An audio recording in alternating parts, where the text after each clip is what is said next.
Je bénirai l'Éternel en tout temps. Ses louanges seront toujours dans ma bouche. Oh, j'aime qu'on ait un problème. Et puis qu'elle est content comme ça. Ah, m'pas caché, Dieu. Depuis m'commence li Bible moi chaque jour, m'senti charge problème moi yo sorti sous dôme. Si c'est comme ça, moi pour aller couvrir acheter un Bible. Dégagez au marché. Mais en attendant, ou qu'attendez radio télévision d'espoir? Radio Vision d'Espoir. Oh, moi t'attendais une annonce comme ça, oui. Mais qui ça a te dit? Lecture de la Bible en un an. Une émission qui vous accompagne à la découverte des trésors cachés de la parole de Dieu sur Radio Télévision d'Espoir. Chaque jour de 11h à 11h30 du matin, excepté mercredi 5h30, 6h de l'après-midi, samedi 7h30, 8h du matin, avec les sœurs Chantal Saint-Hubert, Claude Louis Orisma et votre servante Maudeline Maurice Hilaire.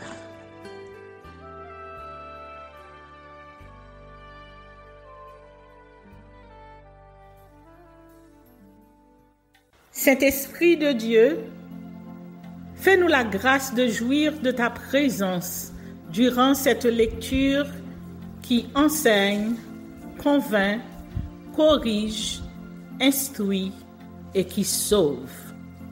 Au nom de Jésus. Amen.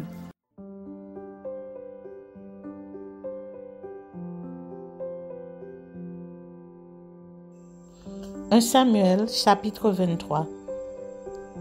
Les habitants de Kéla attaqués par les Philistins et délivrés par David. David poursuivi par Saül. On vint dire à David, « Voici les Philistins ont attaqué Kéla, et ils pillent les airs. » David consulta l'Éternel en disant, « Irai-je et battrai-je ces Philistins ?» Et l'Éternel lui répondit, « Va, tu battras les Philistins, et tu délivreras Kéla. » Mais les gens de David lui dirent, « Voici, nous ne sommes pas sans crainte ici, même en Juda. Que sera si nous allons à Kéla contre les troupes des Philistins ?» David consulta encore l'Éternel, et l'Éternel lui répondit, « Lève-toi, descends à Kéla, car je livre les Philistins entre tes mains. » David alla donc avec ses gens à Kéla, et il se battit contre les Philistins. Il emmena leur bétail et leur fit éprouver une grande défaite. Ainsi, David délivra les habitants de Kéla. Lorsque Abiatar, fils d'Achimélec, s'enfuit vers David à Kéla, il descendit ayant en main l'éphod. Saül fut informé de l'arrivée de David à Kéla et il dit, « Dieu le livre entre mes mains, car il est venu s'enfermer dans une ville qui a des portes et des barres. » Et Saül convoqua tout le peuple à la guerre, afin de descendre à Kéla et d'assiéger David et ses gens. David, ayant eu connaissance du mauvais dessein que Saül projetait contre lui, dit au sacrificateur Abiatar, « Apporte l'éphod. » Et David dit, « Éternel, Dieu d'Israël, ton serviteur apprend que Saül veut venir à Kéla pour détruire la ville à cause de moi. Les habitants de Kéla me livreront-ils entre ses mains? Saül descendra-t-il contre ton serviteur? Saül descendra-t-il comme ton serviteur l'a appris? Éternel Dieu d'Israël, daigne le révéler à ton serviteur. » Et l'Éternel répondit, « Il descendra. » David dit encore, « Les habitants de Kéla me livreront-ils, moi et mes gens, entre les mains de Saül? » Et l'Éternel répondit, « Ils te livreront. » Alors David se leva avec ses gens au nombre d'environ 600 hommes. Ils sortirent de Kéla et s'en allèrent où ils purent. Saül, informé que David s'était sauvé de Keïla, suspendit sa marche. David demeura au désert, dans des lieux forts, et il resta sur la montagne au désert de Ziph. Saül le cherchait toujours, mais Dieu ne le livra pas entre ses mains. David dans les déserts de Ziph et de Maon. David, voyant Saül en marche pour attenter à sa vie, se tint au désert de Ziph dans la forêt. Ce fut alors que Jonathan, fils de Saül, se leva et alla vers David dans la forêt. Il fortifia sa confiance en Dieu et lui dit, « Ne crains rien, car la main de Saül, mon père, ne t'atteindra pas. Tu régneras sur Israël, et moi je serai au second rang près de toi. Saül, mon père, le sait bien aussi. » Ils firent tous deux alliance devant l'Éternel, et David resta dans la forêt, et Jonathan s'en alla chez lui. Les Ziphiens montèrent auprès de Saül et à Gibéa et dirent, « David n'est-il pas caché parmi nous, dans des lieux forts, dans la forêt, sur la colline de Hakila, qui est au midi du désert? Descends donc, ô roi, puisque c'est là tout le désir de ton âme, et à nous de le livrer entre les mains du roi. » Saül dit, « Que l'Éternel vous bénisse de ce que vous avez pitié de moi. Allez, je vous prie, prenez encore des informations pour savoir et découvrir dans quel lieu il a dirigé ses pas et qui l'y a vu, car il est, m'a-t-on dit, fort rusé. Examinez et reconnaissez tous les lieux où il se cache, puis revenez vers moi avec quelque chose de certain, et je partirai avec vous. S'il est dans le pays, je le chercherai parmi tous les milliers de Juda. » Ils se levèrent donc et allèrent à Ziph avant Saül. David et ses gens étaient au désert de Maon, dans la plaine au midi du désert. Saül partit avec ses gens à la recherche de David.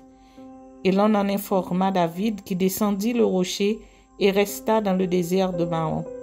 Saül l'ayant appris poursuivit David au désert de Maon. Saül marchait d'un côté de la montagne et David avec ses gens de l'autre côté de la montagne. David fuyait précipitamment pour échapper à Saül, mais déjà Saül et ses gens entouraient David et les siens pour s'emparer d'eux. Lorsqu'un messager vint dire à Saül, « Hâte-toi de venir, car les Philistins ont fait invasion dans le pays. » Saül cessa de poursuivre David et il s'en retourna pour aller à la rencontre des Philistins. C'est pourquoi l'on appela ce lieu Séla Hamath-Lekoth.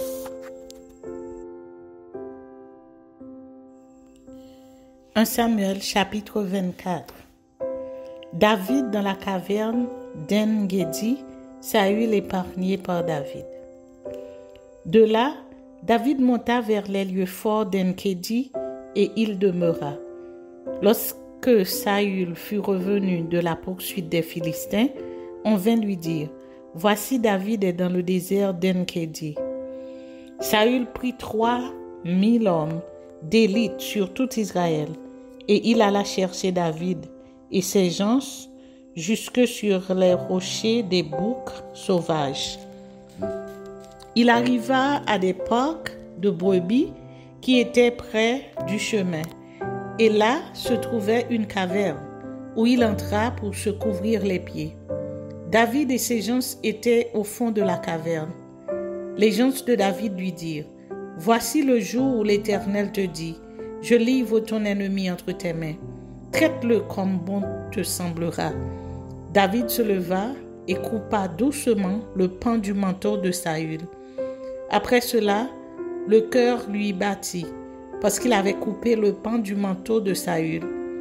Et il dit à ses gens, « Que l'Éternel me garde de commettre contre mon Seigneur, loin de l'Éternel, une action telle que de porter ma main sur lui, car il est loin de l'Éternel. » Par ces paroles, David arrêta ses gens et les empêcha de se jeter sur Saül.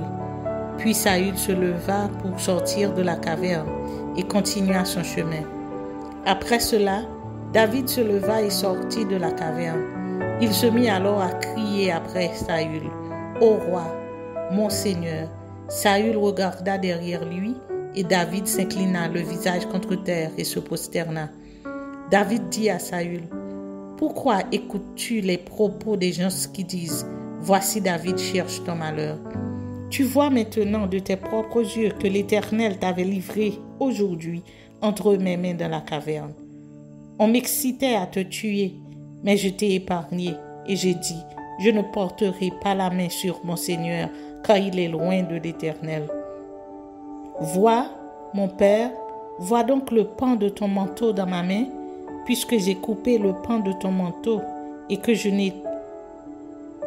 ne t'ai pas tué. Sache et reconnais qu'il n'y a dans ma conduite ni méchanceté, ni révolte, et que je n'ai point péché contre toi. Et toi, tu me dresses des embûches pour m'ôter la vie?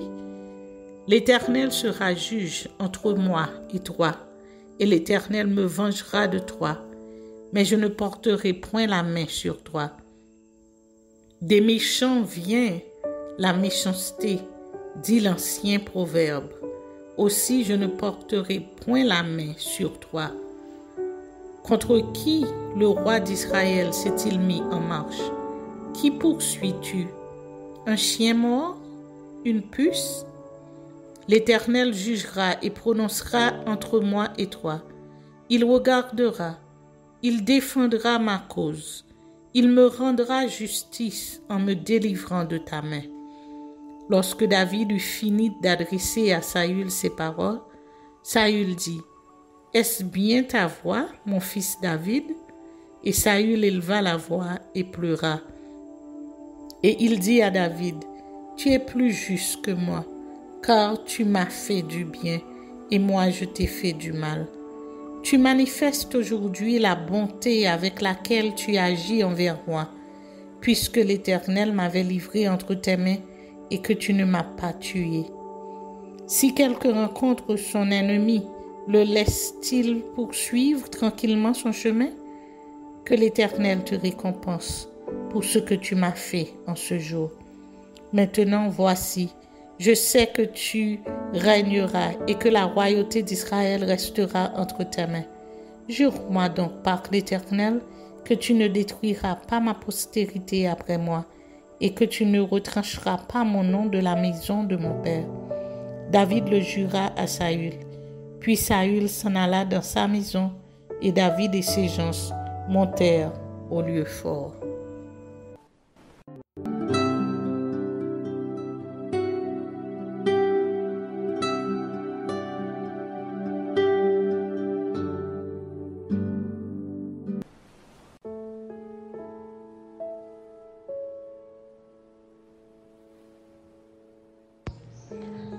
Thessaloniciens, chapitre 5.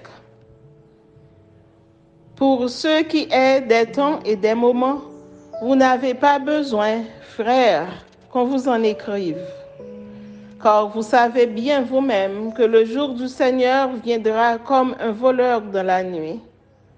Quand les hommes diront « paix et sûreté », alors une ruine soudaine les surprendra comme les douleurs de l'enfantement surprennent la femme enceinte, et ils n'échapperont point.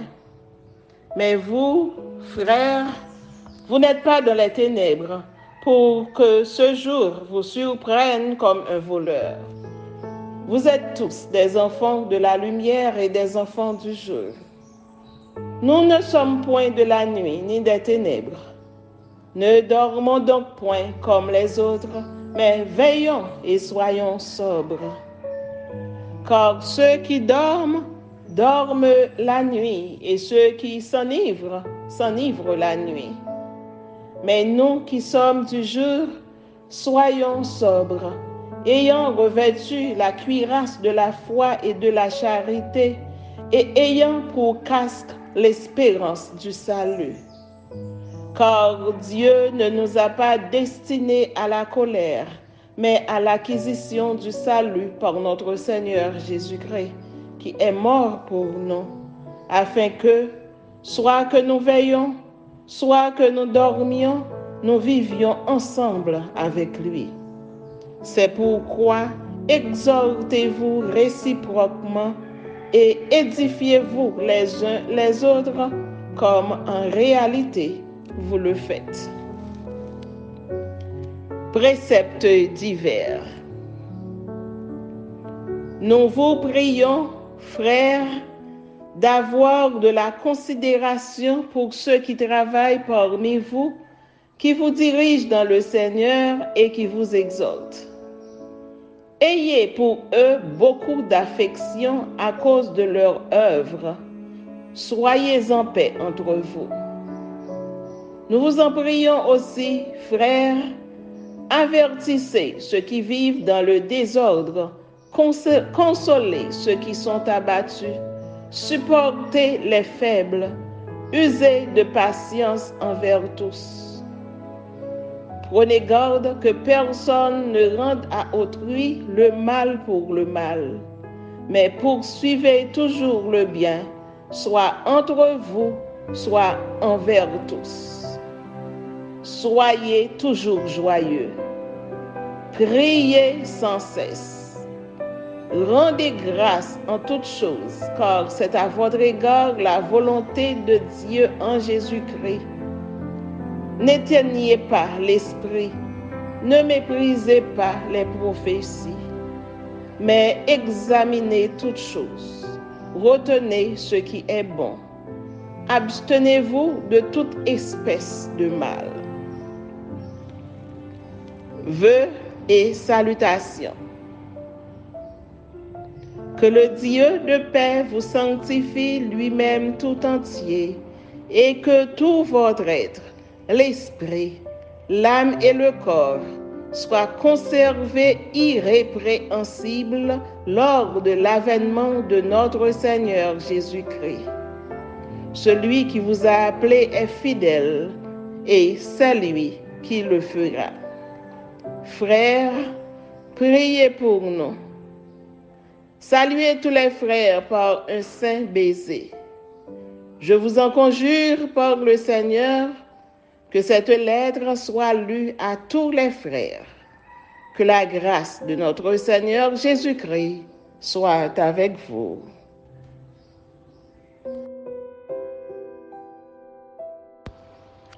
Seconde épître de Paul aux Thessaloniciens. Introduction à la deuxième épître aux Thessaloniciens.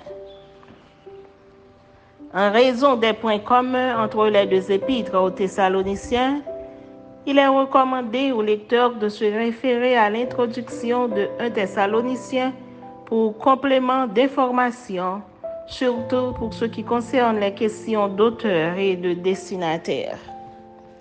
La question fondamentale à l'origine de la rédaction de ces deux épîtres a trait à leur intérêt pour le retour glorieux de Jésus-Christ et ses conséquences, à savoir le jugement prévu pour le jour de sa venue et le sort alors réservé aux méchants et aux justes. Dans la deuxième épître aux Thessaloniciens, l'intérêt porte d'entrée de jeu sur trois grands thèmes: la foi, l'amour et la persévérance au milieu des épreuves et des tribulations. Ces thèmes touchent étroitement le développement des questions que les Thessaloniciens se posent. En effet, les souffrances pour le royaume de Dieu et à cause de ce royaume produiront un jugement favorable au jour de la venue du Christ pour ceux qui les auront supportés. Voici du reste les grandes articulations de l'épître. Adresse et salutations, le progrès des Thessaloniciens dans la foi, l'amour et la persévérance, sur l'avènement du Seigneur, exhortation à la prière pour le progrès de l'Évangile, doxologie et salutation finale. L'auteur évite de fixer une date précise pour la fin des temps. Il donne plutôt un éclairage qui permet aux chrétiens de s'y retrouver et de faire preuve de persévérance dans leurs souffrances. Le message de 2 Thessaloniciens est est la suite logique de celui de 1 Thessaloniciens, surtout en ce qui concerne la résurrection et le jour de l'avènement du Seigneur Jésus-Christ. L'apparente contradiction entre « Vous savez que le jour du Seigneur viendra comme un voleur dans la nuit », que personne ne vous séduise, car il faut que l'apostasie soit arrivée auparavant, s'expliquerait si l'auteur des 2 épîtres avait le souci de calmer les esprits de ceux qui croient que le jour du Seigneur est déjà là, empêchant les autres de mener calmement leur vie dans la foi et l'espérance. Mais on peut aussi supposer que l'enseignement contenu dans la première épître n'ayant pas été bien compris, l'auteur aurait donc rédigé la seconde pour une certaine mise au point. Celle-ci était d'autant plus urgente que les perturbateurs attribuaient à l'apôtre des paroles et des correspondances qui n'étaient pas de lui. Après les encouragements au sujet de la foi dans les épreuves et la persécution, l'auteur parle des préliminaires à l'avènement du Christ, notamment de l'apostat et de l'impie que le Seigneur Jésus détruira du souffle de sa bouche. 3 leçons importantes résument les implications éthiques qui terminent l'épître. Le chrétien doit demeurer ferme parce que Dieu l'a choisi. Le Dieu qui choisit mérite qu'on lui fasse confiance. Les chrétiens peuvent donc œuvrer dans la quiétude.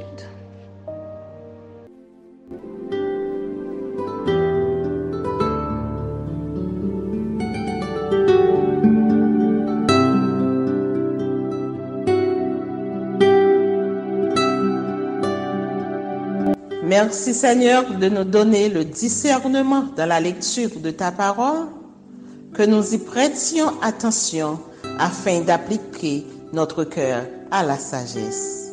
Amen. Que celui qui a des oreilles pour entendre, entende, et que celui qui lit fasse attention.